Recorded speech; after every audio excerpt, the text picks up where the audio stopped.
Udah baca belum? Halo guys, udah baca belum? Kalau belum baca, baca dulu. Hari ini kita akan membahas sebuah komik yang underrated sekali ya. Padahal ini adalah sebuah komik yang bagus banget. Dan aku suka sekali dengan si komik ini, tapi tidak banyak orang yang membicarakan. Komik ini judulnya adalah A Direction of the Day After Tomorrow ya. Ini merupakan karya dari Jeta Yamada Sensei yang di Indonesia diterbitkan oleh MNC ya pada tahun 2008 dari volume 1 sampai ke volume 4 dan tidak tamat. Jadi terhenti penerbitannya di volume 4. Padahal total keseluruhan dari komik ini ada 5 volume. Jadi tinggal satu volume terakhir lagi. Tapi sayang banget MNC tidak melanjutkan penerbitan dari komik ini untuk volume yang terakhirnya. Sedih banget ya. Padahal ini komik yang keren banget. Sedangkan di Jepang sendiri ini diterbitkan pada tahun 2005 ya oleh Meg Garden dengan judul asli adalah Asate no Hoku ya. Dan untuk komik ini sendiri punya judul alternatif yaitu Living for the Day After Tomorrow. Dan pada tahun 2006 komik ini mendapatkan adaptasi anime ya sebanyak 12 episode. Tapi dari versi anime dan manga itu berbeda sekali ya gitu. Kalau di anime dan di manga ada beberapa karakter yang dihilangkan dan ada beberapa karakter yang ditambahkan. Tapi aku lebih rekomendasikan ke teman-teman sekalian untuk baca manganya ya gitu. Karena di manganya itu lebih dapat feel-nya, lebih dapat ceritanya dan lebih detail gitu ceritanya. Jadi aku lebih suka versi manga dibandingkan versi anime. Dan untuk demografik dari komik ini sendiri adalah shonen ya, untuk membaca remaja pria dengan genre drama, fantasi dan ada romansnya juga. Dan awal perkenalan aku dengan si komik ini sebenarnya secara tidak sengaja ya gitu. Jujur untuk pertama kali ya waktu si komik ini terbit, aku waktu itu ngelihat dia di rentalan komik, aku tidak tertarik ya sama sekali dengan si komik ini karena covernya digital banget ya. Jujur untuk aku pribadi, aku kurang klik gitu, aku kurang serk dengan komik-komik yang covernya itu digital gitu. Aku lebih suka kalau komikus itu bikin covernya itu menggunakan lukis tangan ya, menggunakan media seperti Copic ataupun watercolor ataupun akrilik dan segala macamnya lah. Pokoknya yang warna-warnanya itu pakai lukis tangan gitu. Sedangkan kalau yang di Direction of the Day After Tomorrow ini digital banget ya. Jadi aku waktu pertama kali lihat covernya ini tidak tertarik sama sekali. Tapi waktu itu iseng-iseng ya, setelah dia terbit di volume ketiga, aku iseng-iseng baca sinopsis dari ceritanya ini. Yang mana sinopsisnya ini membuat aku tertarik untuk membaca si komik ini. Aku bacain ya sinopsisnya. Karada Iyokawa, seorang gadis kecil yang ingin cepat dewasa. Shoko Nogami, wanita dewasa yang merindukan masa kecilnya. Nasib mereka berubah lewat batu permohonan. Si kecil jadi dewasa, sedangkan yang dewasa jadi gadis kecil. Bagaimana mereka menjalani kehidupan mereka? Jadi inti ceritanya seperti itu ya. Jadi ada seorang gadis kecil ya, masih kelas 6 SD, ingin cepat-cepat jadi dewasa. Dan ada satu orang dewasa yang ingin jadi anak kecil lagi. Dan aku ngerasa relatable aja ya dengan si story dari komik ini gitu. Karena pada masa-masa itu kayaknya ada momen-momen dimana aku pengen balik lagi jadi anak kecil. Dan kayaknya banyak ya orang-orang dewasa di luar sana mungkin dulunya waktu kecil pengen cepat-cepat jadi orang dewasa, karena kalau orang dewasa itu bisa lebih bebas, bisa melakukan banyak hal tanpa dilarang-larang sesuka hati kita. Dan ketika sudah dewasa malah banyak ya orang-orang dewasa yang pengen balik lagi nih jadi anak kecil gitu, karena jadi anak kecil itu tiada beban, yang dilakukan hanyalah bermain dan belajar gitu. Jadi tingkat stressfulnya berbeda ya dibandingkan dengan orang dewasa gitu. Jadi cerita ini kayak relatable aja ya dengan kondisi aku yang pada saat itu. Aduh, pengen lagi deh ngerasain masa-masa waktu kecil. Jadi inilah tema yang diangkat dari komik ini ya. Ini keren banget. Dan aku suka banget ya dengan quotes-quotes dari komik ini ya gitu. Sampai-sampai pada tahun 2008 itu lagi musim-musim Facebook itu, aku sering banget jadiin quotes-quotes dari komik ini sebagai status dari Facebook. Alay ya. Jadi buat teman-teman yang berada di fase seperti dari cerita komik ini ya, pengen balik jadi anak kecil atau teman-teman yang masih anak kecil pengen jadi dewasa, aku rekomendasiin banget ya baca si komik Asate no Hoku ini. Dan Jeta Yamada Sensei ini sendiri juga lumayan sudah banyak ya komiknya yang terbit di Jepang sana.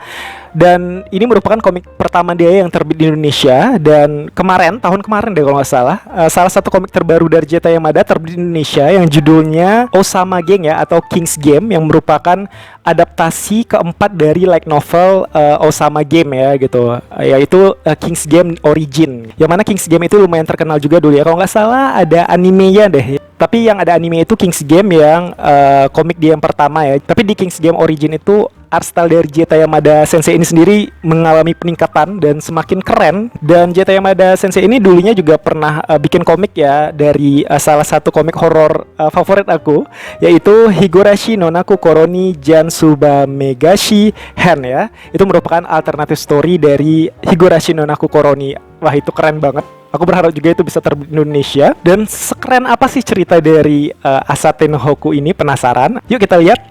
Jadi seperti inilah ya penampakan dari komik A Direction of the Day After Tomorrow, karya dari J. Yamada, terbitan MNC, dan merupakan bacaan dari remaja ya. Ini adalah komik untuk remaja.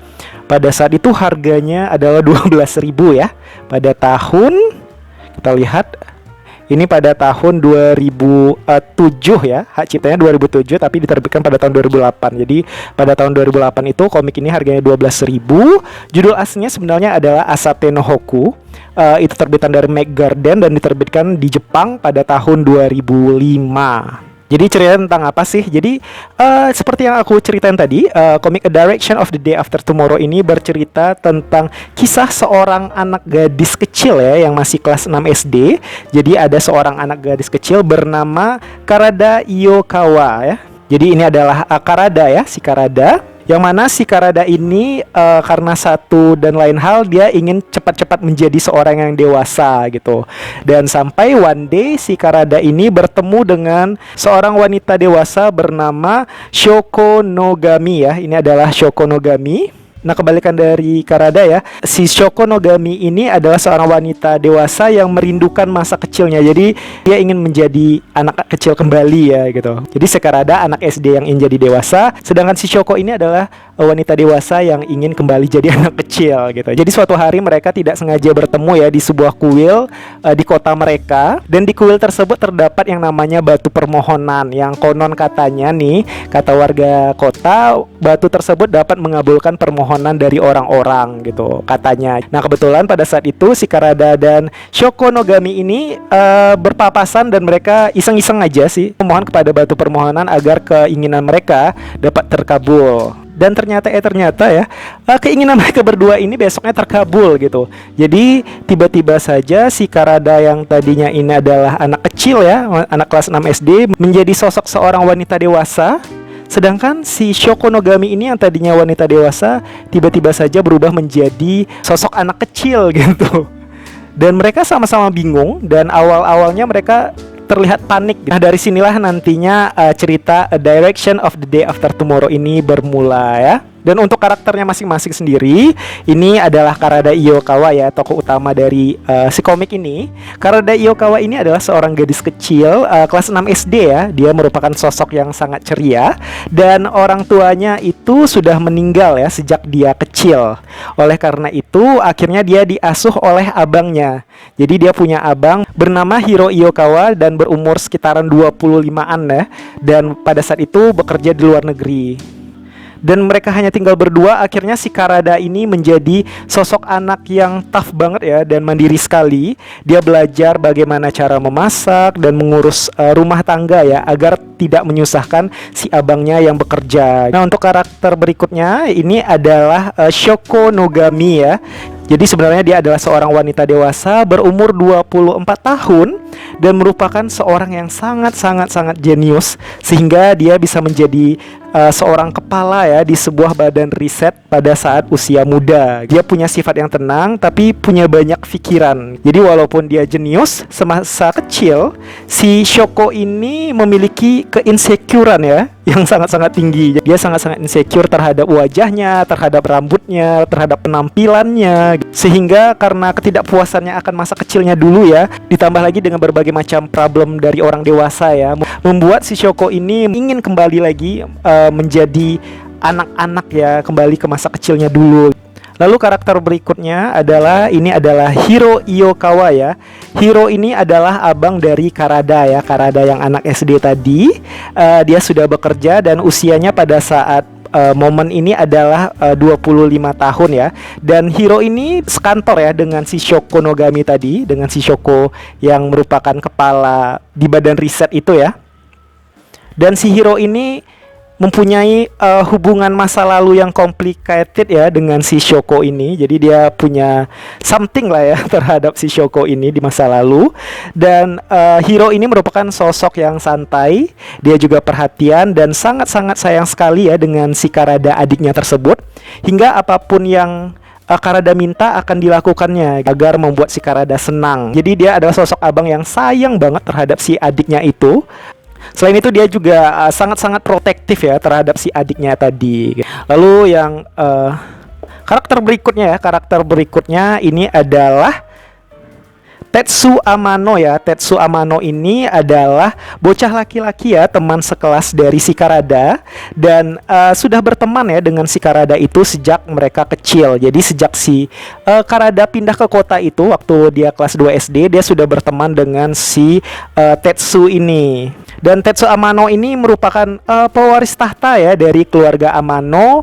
Jadi keluarga Amano itu adalah keluarga yang kaya raya ya, 7 turunan di kota tersebut.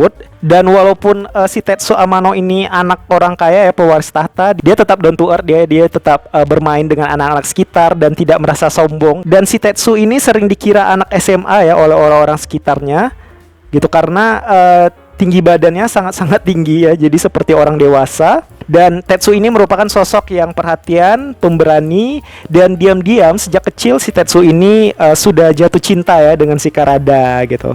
Nah dari sinilah nanti cerita-cerita dari Asate no Hoku ini mulai berkembang ya. Nanti akan banyak karakter-karakter baru yang muncul ya. Nanti ada berbagai karakter yang juga mencari keberadaan dari batu permohonan tersebut. Jadi nantinya batu permohonan itu akan banyak membawa kebahagiaan-kebahagiaan sekaligus kemalangan-kemalangan ya bagi orang-orang yang mencarinya gitu. Jadi di situ nanti ceritanya akan semakin seru ya tentang kisah si Karada dan Shoko Nogami ya yang bertukar posisi ya. Jadi ini cerita seru banget gitu ya, fantasi banget dengan drama-drama yang lumayan lah ya. Tapi sayang banget ya volume kelimanya tidak terbit ya.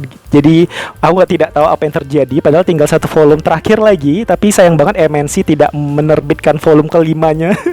Please terbitin MNC ya gitu.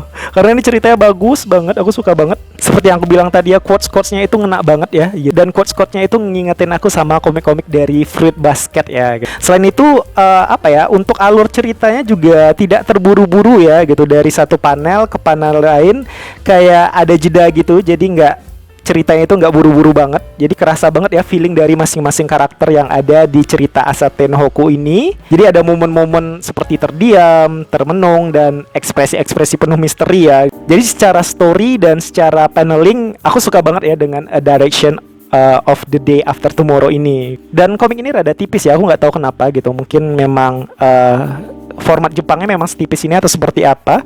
Dan harganya mengalami kenaikan ya dari zaman ke zaman. Ini aku beli waktu itu harganya masih 12.000, lalu naik menjadi 13.800 ya. Dan aku juga mau liatin ya ke teman-teman halaman-halaman iklannya yang berada di belakang dari komik ini. Seperti biasa, mulai dari sini dulu deh. Di sini ada Hinagiku ya. Hinagiku ini karya dari Minene Sakurano pada tahun 2002 ya.